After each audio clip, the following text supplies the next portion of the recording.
To Welcome everybody to the Chinchilla Pickin' Podcast. It is August the 24th, 2025 at 4:09 p.m. As always, we hope to be entertaining, educational, and uplifting because we want everyone to make money. My name is David Underwood, and I'm joined by the one and only, the Baron of Bonds, the Rambo of Capitalism, was it? Himself, Brandon Beaver. that is me. There you go. I need no introduction, but I appreciate it. Mr. John Galt Take it. himself. All right. Well, I tell you what, yeah. If you're wondering, like, doesn't David usually say 4 o'clock for this? Well, yes, but my computer decided to break down right before we went on here, and I'm going blind with no notes. But I remember my notes. Hopefully I We'll remember my see. notes. I should write them down, but I got away from handwriting them. I think I handwrote them the first year, and then ever since that, I got away from it. I don't handwrite anything. Everything is on this computer. So if mine ever goes down, we're screwed.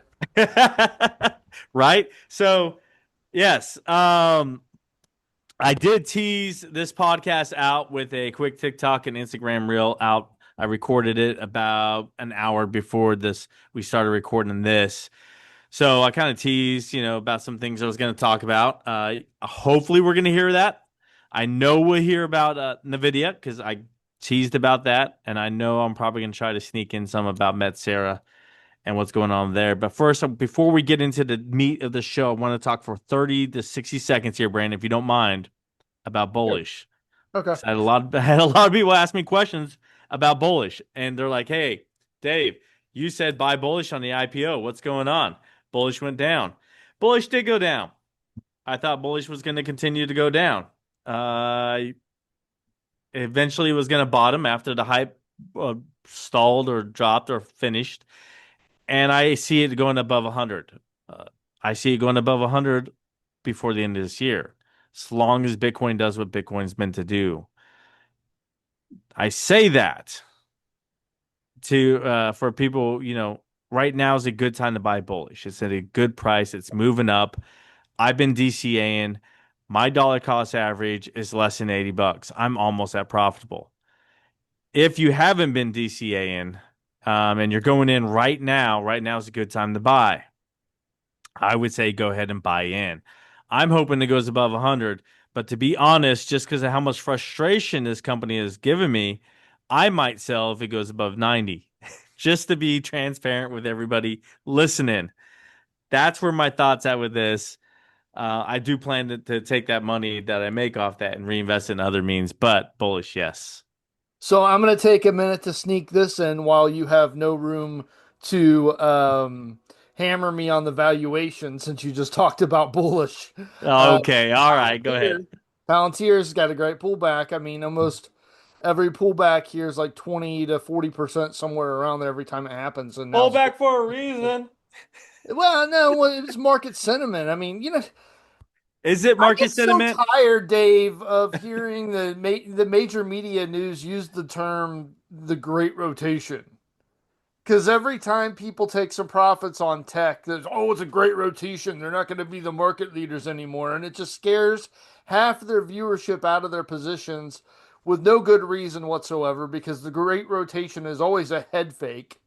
And we always have the same seven or eight leaders come out the end of this, as we have for 20 years almost. Yeah, so I mean there is okay, there is a rotation that happens from time to time. There is cyclical stocks. Yes.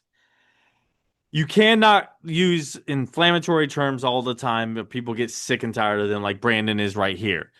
The talking heads on TV, on CNBC, Bloomberg, Cheddar, Fox Business, whatever business stock news channel you watch, there's going to be talking heads and they're going to have to hype up everything, like how I criticized Phil LeBlanc for being the biggest douche on TV back in March, um or April. It was April, wasn't it? Yes.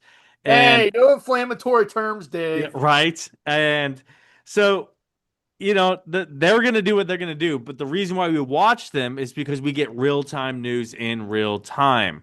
And that's why we watch that. We see the interviews with the CEOs, and so you kind of get a feel for the CEOs. You Yeah, see they never things how lie. they happen, huh? They never lie. Oh well, I'm not saying they, I'm not saying they never tell the truth. Every now and then one does, but uh, what I'm what I'm saying is you kind of get a feel for the taste for them, or whether or not you want to invest in this company. There's reasons why we watch those channels, and it's not for the hype. Sorry, I left my phone So on. yeah, My so phone is ringing. great How rotation. unprofessional. We've So, done this for how many years now? It's the first time I've ever done you this. know what this was? It wasn't a great rotation. It was a broadening of the market, and what we wound up with at the end of the week was actually a good thing for the tech stocks and for every stock in the S&P 500. Well, Broader sentiment is a good thing. yeah, and Will drive we're us. gonna we're gonna get into details why. So before we get going, because I know where this is headed, and I know we're gonna get into the details.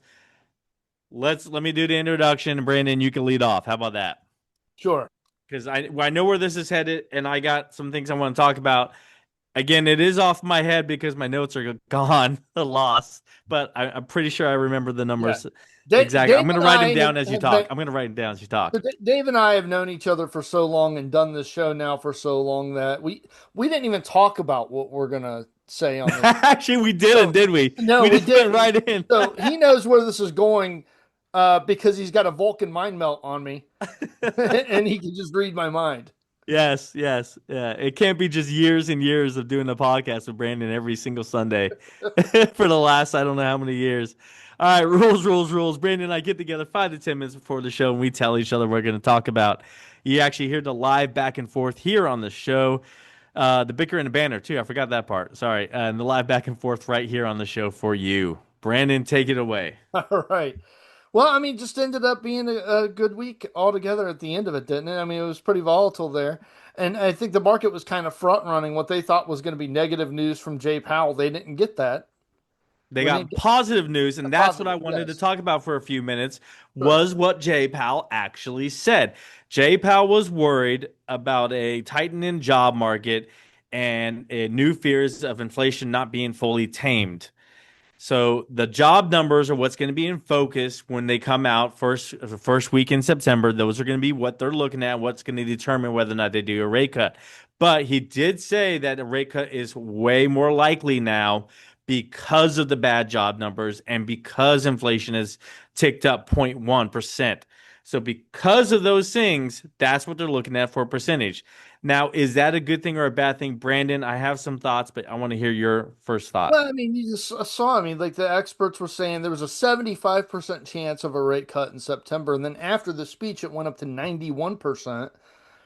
And you saw the market's reaction. It was like 1 or 2% gain for the Nasdaq and the S&P 500 off that news. Um, when Jerome Powell started highlighting labor risks, that was actually good news to people because that was one of the market's concerns. The first concern was earnings. We conquered that. The earnings Q2 was good. So revenue growth rate for the S&P 500 was 6.3%, highest level since quarter 3 2022. That's awesome. Um, they were projecting an earnings growth rate of 4.9%. Um, What was which the actual that GDP for Q2? what was what? Are you talking GDP for Q2? No. I'm talking about earnings growth rate. Oh, earnings growth for the S&P. Gotcha. Yes, yeah. And we had double digit earnings growth rate. Well, that's fantastic. That's fantastic. Absolutely. So that was the first set of good news that we've had. I mean, Walmart just reported Q2. Most of the companies have already reported their Q2 earnings. So with that in the rearview mirror, we can look at that. That's a positive surprise for the Yeah. market. And I was surprised to see in Walmart's earnings how they made a statement about they actually are concerned about tariffs because they can't pass them all. They can't force all suppliers to take that burden on themselves, which is what they said earlier in the year. And now they're saying that they're going to have to eat some of that cost. Well, yeah, and you know what sucks about it too, a lot of companies are realizing that if you're using your own shipping account, that's essentially your agreement to cover the cost of the tariffs. The supplier Yes. won't do it. So if you're the end user like Walmart or any company that's here in the United States and you're importing something over, you're doing it on one of your shipping accounts, you got to cover it Yep. most of the time. So a lot of people are seeing that. But I mean, we just had a pretty good quarter. I would call it a blowout earnings quarter for the entire S&P 500. That was awesome. So we got that out of the way. The earnings, We're still getting earnings reported. That's one of the things I'm talking about. yeah, but the majority of it is over. The Yes. majority of it's been reported. The majority of it's been good to great news. Um, that was one worry. The other worry is the labor market. Now that the Federal Reserve is focusing on the labor market, people are understanding that there's a great possibility that if we start to see more labor weakness, that the Federal Reserve cuts the interest rates and starts to provide a backdrop for easing, an easier monetary environment. So that's the second piece of good news. It's not over. We don't know where this is going to end with the labor market, but at least we know the Federal Reserve is watching it and that the Federal Reserve, should hopefully have our backs on this. Right. So earnings were good despite expectations for them to be terrible. Now the Well, I mean, so they everybody who expected terrible earnings, first of all, for Q2, just pushed it forward. They said, well, they're not going to hit the tariffs hit yet. They're not going to have the bad earnings. The consumer hasn't stopped spending yet. That's going to happen now in Q3, and that's what they're saying. a large portion of the tariffs came into effect in April, which was the beginning of Q2.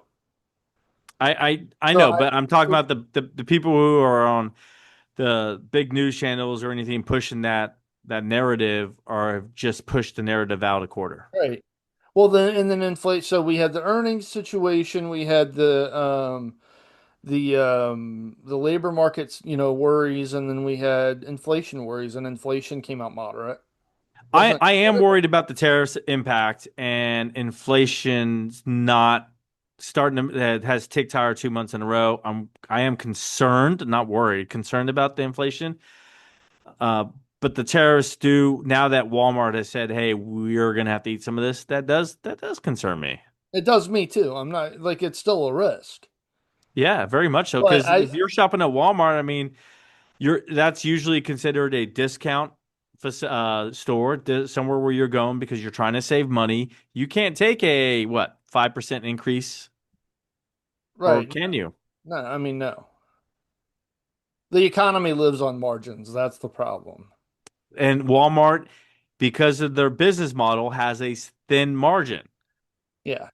and that's how they operate. They operate by selling 1 million of these things, not by selling 1,000 with a 500% profit margin. You know what I mean? Well, and Walmart still had a good quarter. It's just, their guidance was a little meh, and they had an earnings miss.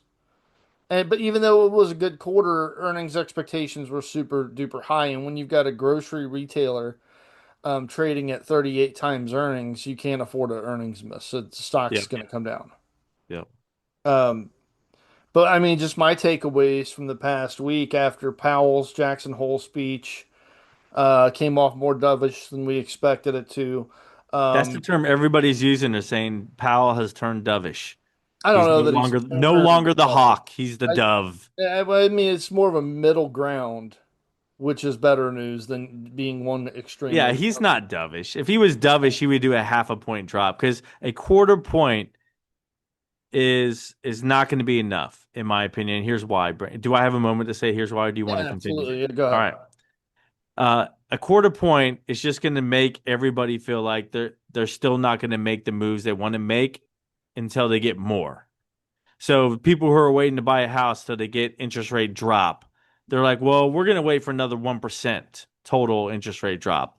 Well, that might be a while before you see that. If you see Yeah, that, and that's what some people have to get through. And smaller companies might be holding off on that business loan until sure. they get a bigger drop in the interest rate.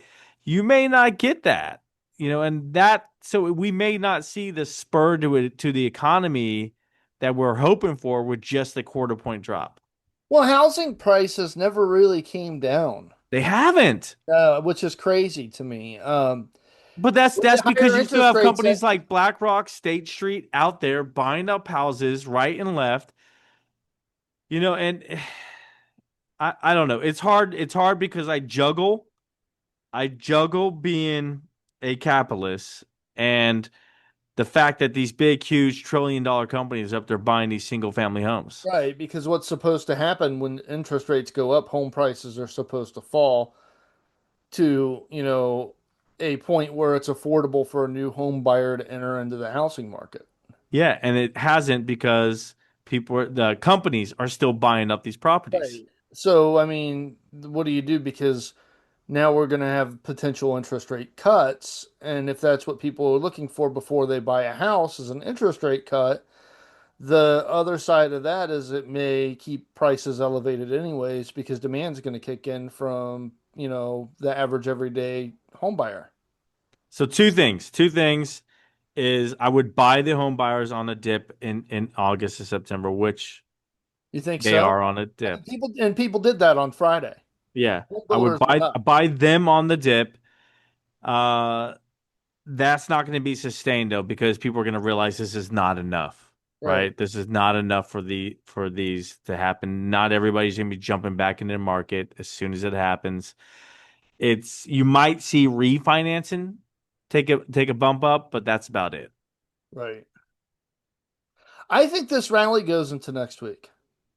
I think it. And I think it's got wings. I think it was strong. I think that's very good news that it's hard to shake off. it depends on the video.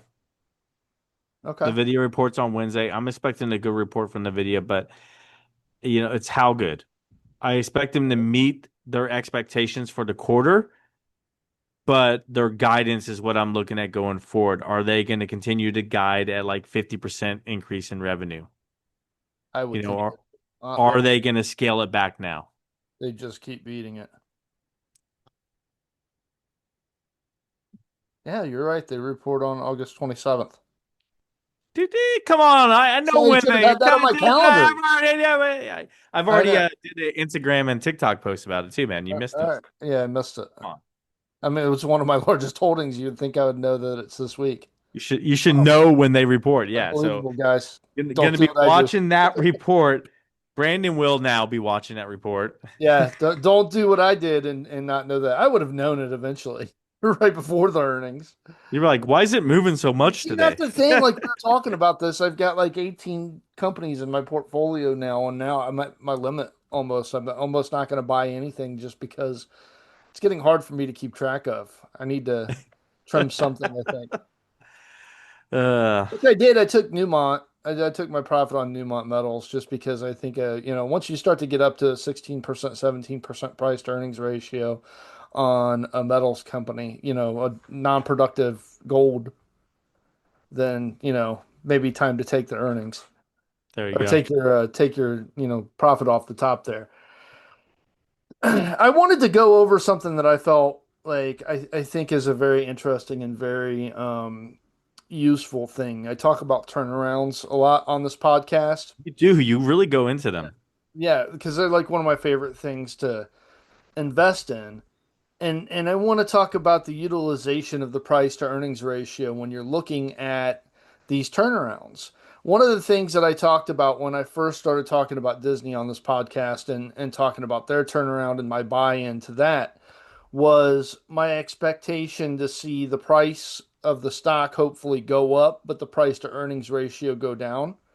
I'm going to share my screen here real quick and I'll talk about it here so that people who are listening understand what I'm saying as well, rather than just the YouTube people. Uh-oh. Let me show Uh-oh. you, let me show you what I'm looking at here. So the top here, this I don't know, I'm colorblind, but I think it's orange. This orange line is Disney's price. It is orange. Down here is the price to earnings ratio, right? So at the very beginning of this, the you see the price to earnings ratio kicks in right here, close to October 2024. And this Yep. is because for a while prior to this, Disney wasn't making any money. And so if you don't have any earnings, there's nothing to divide the price by, right? And you can't divide anything by a negative. So there's no PE ratio up to here. Right here, we see the price to earnings ratio come into effect right around here in October 2024. And that's because Disney became profitable again. We saw some one-time effects to earnings, which, anytime a company makes an acquisition, um, that comes out of earnings. So the price to earnings ratio went up here because we were talking about, completing the purchase of Hulu. And then That down was a here, big deal. yeah, this other big piece of news. This was the Liberation Day tariff announcement that scared everybody into, selling their stocks back in April. A discerning eye here would see the stock price drop was actually less by quite a bit than the price to earnings ratio drop. Really, a discerning eye would look at this and say this is a buying opportunity because their earnings are increasing while the price is going down at the same time, if that makes sense, which is why this price to earnings ratio decreased so dramatically. Yeah. But the a point to make here, the price to earnings ratio, you could tell we've dropped near 52%.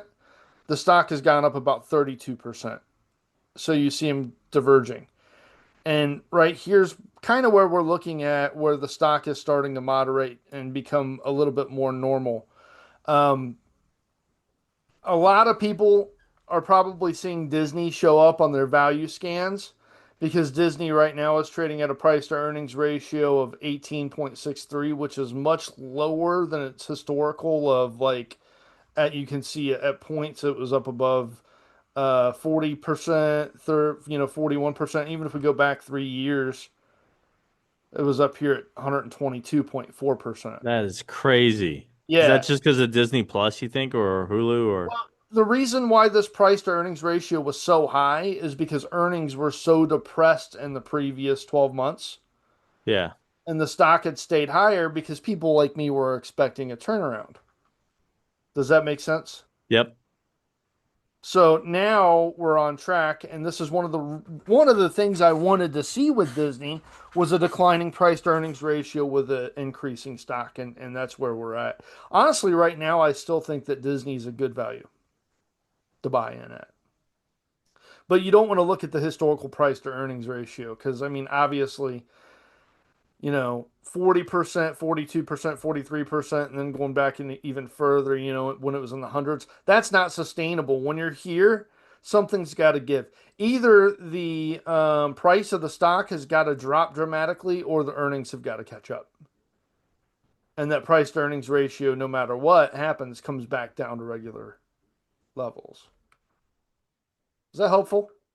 Yes. Yeah. So that's kind of one of the things that you're wanting to see with these turnarounds with companies that were once profitable, then they start losing money. The price to earnings ratio at that point is not even really something to look at. It doesn't even make any sense to look at it.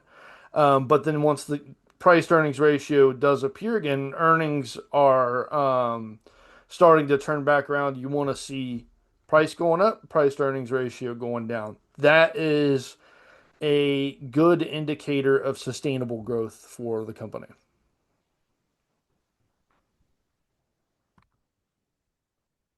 Hopefully that You helps. are a bunch of wow. Okay.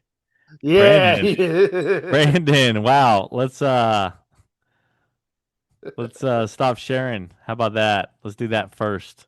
Well, I got to figure out how to stop sharing now.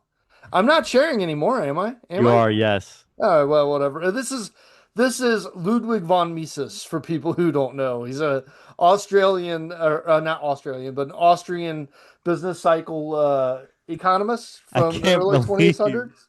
So no, look at this. This is a funny No, quote. just stop sharing. Just hurry up and stop sharing. I got. uh, How do I stop? Let's close that's funny. We just lost half our viewership there. it. No, we didn't. Oh. Well, I got to figure out how to stop sharing here, Dave. You'd think I would You know. did. You stopped sharing. Okay, good. All right, good. All right. So You could tell somebody here doesn't let me do just tell the story. meetings. Let me just tell you the story about this. 20th century. There's a meeting. I think it was in Switzerland between the top economists of the Western Hemisphere, the Western societies, the capitalist societies in the 1950s. Okay. We're talking Milton Friedman, Friedrich von Hayek, this guy And in the middle of this meeting, this guy Ludwig von Mises just shouts, "You're all a bunch of socialists," and then leaves very angrily. And he's talking to the most predominant capitalists in the world, and that's how much of a free market this guy was. He was calling Milton Friedman a socialist, but Right. And if you know your history, those guys were not socialists. They were right, very no, much not at capitalists. He all. was just insulting them to their minds. So nice. Well, what else you got? That's everything I got. What do you got? Consider I got 3 lines I wrote down to recover my notes. That's all I Nice, got. So nice. let's do this. Let's see if I can do this. The video reports on Wednesday. That's one of them. I am expecting the video to come in and talk about their chips and the China trade and are they going to be able to sell these chips with China? I had some news on that. I don't have the numbers in front of me anymore. But what I'm looking for is how many and which ones. Secondly, is manufacturing plants. They need, I know part of the deal was to build some manufacturing plants here in the United States. Where are they being built? Are they being built? Are they making that deal or not? That was one of the deals that was going to be made. I want to see more news on that. But overall, I believe Nvidia is going to report good revenue, good top line numbers, and again continue that revenue forecast going forward. So good overall for them. But I would like to see the details on that. Secondly, Spotify. Spotify announced that they're raising rates again. This is after they finally had their first ever full year of profit. All 4 quarters last year were profitable. And so now we're still profitable. And now they have to raise rates in order to maintain the profitability, which I don't see a problem with that. If that's the way you have to do it, that's the way you have to do it. They're not raising by that much, just a few dollars per month for your whatever subscription service you have with Spotify. But Spotify is now raising rates again. Brandon, Spotify had a huge run up last year. They went from about 200 a share to over $700 a share over the past 1 year time. Wow. So huge run up. Would you buy them now that they're saying, hey, to maintain profitability, we got to raise rates? Is that a positive now looking at that since you like turnarounds? They've turned around, they finally went positive, profitable, and then they kept the profitability. Yeah, which is good. It's just still a little too overvalued, in my opinion. I mean, it's huge market moat with Spotify. Just a brand name moat for listening to music and podcast and such. It's where we have our home, the Spotify. But Yes. the fact of the matter is just the price is just too it's too high for me. Yeah, and we lost an advertiser because we don't have enough of you listening on Spotify, which is fine. We don't care. Yeah, right. Listen to us on Apple Podcasts, Good Pods, wherever you listen. Some people have just Googled us online. Now we're on YouTube. Listen to us wherever. We don't care. Yeah. But Spotify, yeah, yeah. Oh well. Oh well. Yeah, I wouldn't buy it right now. All right. Another headline I had was Coca-Cola was looking to sell Costa coffee. They are looking to go ahead and get rid of it. They recently just bought it for $4 billion, what I believe the number was. I'm going off the top of my head here. Again, I lost my notes. $4 billion just a few years ago, and now they're already trying to dump it off. I believe it did not get the traction they wanted. They bought it in order to compete with Starbucks products going on the shelves in all the grocery stores at that time. This was 2019, by the way. They went ahead and bought this in order to have some kind of competition. You had Pete's was a brand under Costa. Costa itself was another brand. They wanted to really push this and add some coffee flavored items to some of the Coke brands that were more well known. And this was something they just went ahead and bought. Costa at that time was reporting $1.8 billion in top line number or revenue number when they got bought out. So that was actually pretty fair value what Coca-Cola paid for them. Yeah, right now they're looking to get rid of them. So very interesting. Yeah, it is. I do they still own equity in Monster? They own Monster. Yeah, okay. They've got yeah. No, it doesn't own it 100%. It's close. Really? Yeah, they got a 16.7% stake, but they've increased it recently to 19.36%. Gotcha. I mean, they could just utilize Monster. Monster's got a ton of energy drinks in the market that compete with Yeah. uh, the the shelf of Starbucks as well. I mean, the Java mochas, all that Do stuff that now Monster has out. that's a question for you. Do energy drinks compete with coffee, or are they two separate markets and sectors? Well, I mean, you have the Monster Java mochas and other coffee items that do. People don't consider that coffee. Yeah, they do. No, they don't. No, they Yeah, the don't. Java mochas. Yeah, yeah. Only people like you who put like 8 sugars in your coffee would consider that coffee. Well, I mean, if I was on my way like to a job third shift or something like that, and I didn't make coffee, I just a fast fix to that would be to stop and get a Monster Java Mocha at Speedway or something. You get the same amount of coffee if you get a low carb, sugar free monster than you if you got that coffee thing. Okay. I mean, if you love coffee that much, you would just get coffee in my mind. I do think there's competition there. I do. Think back to your days in receiving at IKEA. The Long people, I time mean, ago. like, right, remember we Yeah. had a guy that used to brew a big pot of coffee back Yep. there, and either the forklift drivers were drinking their Monster or they were drinking the coffee. It was either one or the other, but we all Right. had some caffeine. I was a coffee guy. I had the Exactly. coffee. Which is why I think it's a competitor.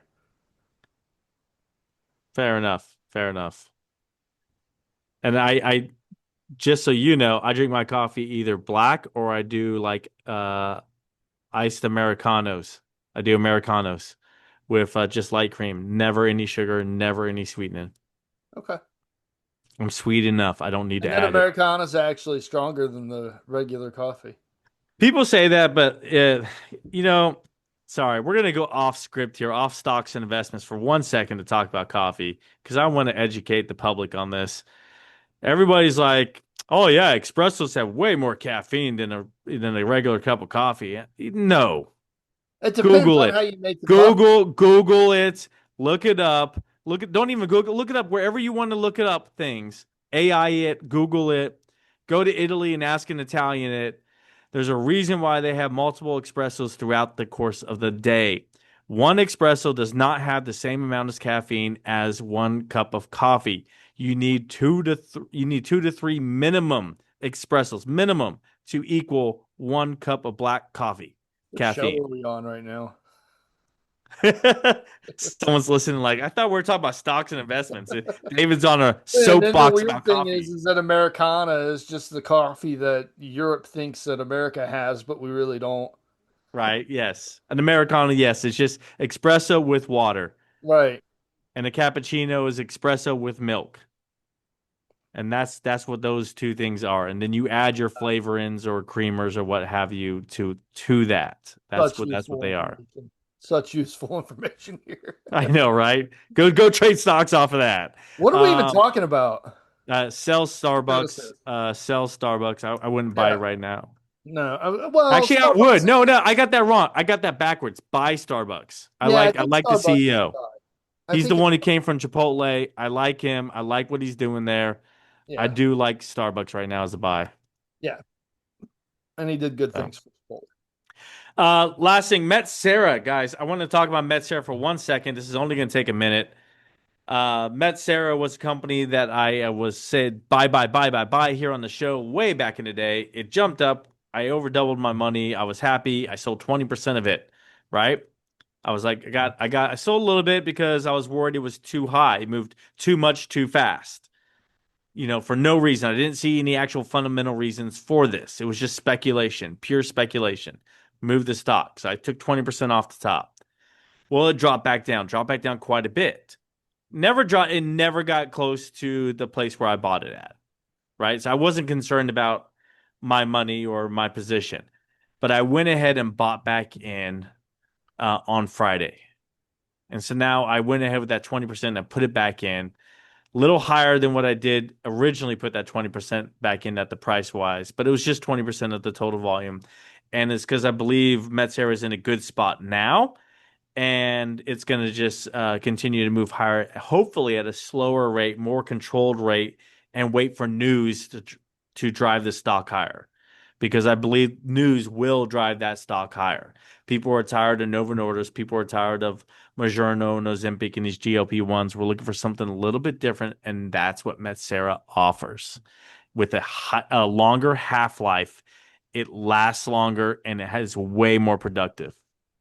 Now, the one thing I'm going to get an update on, and I'll try to provide it for next week, is Eli Lilly's uh, star cholesterol drug, the one that gets rid of all 98% of cholesterol in your body, bad cholesterol in your body, if you take it for up to 4 months. That's the one I'm going to try to get an update on, see where they're at on the tests and on the clinical trials of that, and see how if that's still moving along at a good rate, because that's going to be huge. The statin market is statins are what typically controls the cholesterol market right now in America, and that is just billions and billions and billions of dollars right now. If this drug from Eli Lilly can come in and actually do what they're doing in clinical trials and actually do it on the market, they're going to take all, not maybe not all, but majority of that market share, and they're going to rake in billions every single year. So this is just going to add way more money to Eli Lilly's top line and bottom line, which is why I'm watching this very carefully for any good news. Okay, cool. All right, Brandon, final thoughts. Yeah, another catalyst here for the Disney stock, the $29.99 ESPN offering.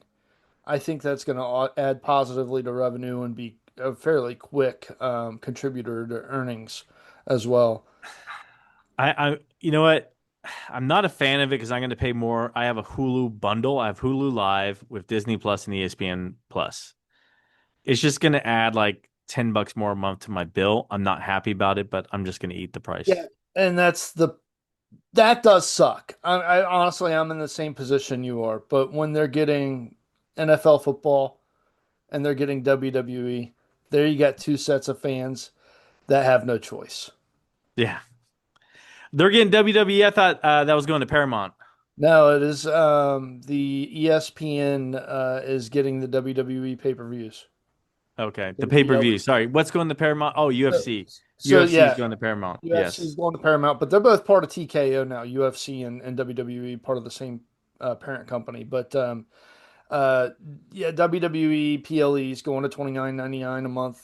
ESPN. It sucks for a lot of people who are in Peacock paying less than $10 a month right now. Now you're gonna have to pay 29.99 a month. But I have to remind you, for all of us OG wrestling fans here that used to pay $70 to $100 for pay-per-views, depending on the pay-per-view at WWE, we're still getting a good deal compared to what we were 20 years ago. But you know what? Here's my frustration though, Dave. We all cut the cord because we didn't want to watch commercials and because we wanted to pay less. And now, with all these streaming services and how saturated the market's gotten, we're all paying more and we're watching commercials again. I'm not. I It's pay for really annoying. premium. I hate commercials. Yeah. I'll pay for premium to get rid of commercials. Yeah, but now you're paying even more than what you used to Yeah, pay for cable. I Even am. yeah, but with Hulu Live, you still have to watch the commercials. It's it's a really frustrating thing. With the you still have to watch the commercials on it, and I honestly feel like we might have a reversal where people start plugging the cord back in a little bit, and then all of a No, sudden Comcast becomes interesting to me. it's too late for that. It's too late for that. You think so? Yep. All There's right. got to be some consolidation somewhere because people are just too stretched thin on their streaming budgets. Yes and no. I think the amount of savings is still relatively high historically for the U.S. household, even though they've been spending. And I think that is actually skewed because of the top half actually kept a lot of their money and invested it over the years versus the bottom half spent. When I have to reorganize my budget, my first thing I cut is a streaming service. Almost every Yeah, time. yeah, you and me both. Like it would be probably for myself, Spotify, Amazon Prime. I think Amazon that's Prime, you would cut that? yeah, yeah, You sure. get the most benefits out of that. I don't order enough. Really? Okay. Oh. Yeah, I can't think of dude, I haven't bought much. Like the only thing I would buy would be clothes, and I'm in the middle of like trying to get down to a certain weight number, so I haven't bought a lot of clothes. I've bought like maybe a handful, like 5 things, just to because all my clothes are either too baggy and I just needed like a couple nice shirts and one pair of pants just to get me till I hit my goal weight, and then I'm gonna buy new wardrobe. Okay. So I'm in the middle of doing that. Yeah, So for you're me, gonna it's have not a to. big issue. You know Yeah. what I mean? And all my socks are Bomba socks, and all my underwear is Duluth underwear. I only wear Bomba socks. That's it. All right. So final thought from me is I'm still bullish on bullish. It's going back up. I'm gonna make my money off that. Google and Apple getting together to make Siri based off of Google Gemini. That was big news for Apple and Google. Is big news for Apple is now that, instead of just stealing Samsung's ideas, they're now admitting that they're taking it from other companies because they can't come up with it themselves. That's a dig on Apple if you don't know. But that's good for Google. So Brandon and I both own Google, so we're happy with that. That means they're going to be using that and paying Google for that service. So good things for us. Google and Meta just announced a partnership as well in cloud. See, so Google is making all the deals. Love it. Oil went up. Russian oil refinery was hit and destroyed by Ukraine recently, and Russia was the main cause of oil prices staying down because they're just pumping out tons in order to pay for the war. Which was, remember, I covered this on the show, the whole tension between Russia selling oil to India and China, sanctions being possibly done on India for buying Russian oil, yada, yada, yada. This all went back and forth. Everything seemed to have settled, but then Ukraine is now destroyed one of Russian refineries, and that's all the oil stocks have moved higher because of that. Also, probably because of, maybe the demand's going to go up with interest rate cuts. Who knows? Okay. So a lot of reasons there to look at different things. That's all I have. Just be careful. We're still in August to September, which again, I know I've said this multiple times, but are historically down months. That means if you buy something and it goes down right now, it doesn't mean it's going to stay down. That's why October always looks amazing because they come off of August, September sales. So look for those opportunities and look for value companies that when everything's going down, they didn't need to go down. That's when you buy those because now they're at a cheaper value state. Yep. Right. So do your research, take your time. There's a good paper written on about what to research for on the Chinchilla Picking website. Check it out. All right. As always, we hope we have been entertaining, educational, and uplifting because we want everyone to make money. Have a good night. Have a good night.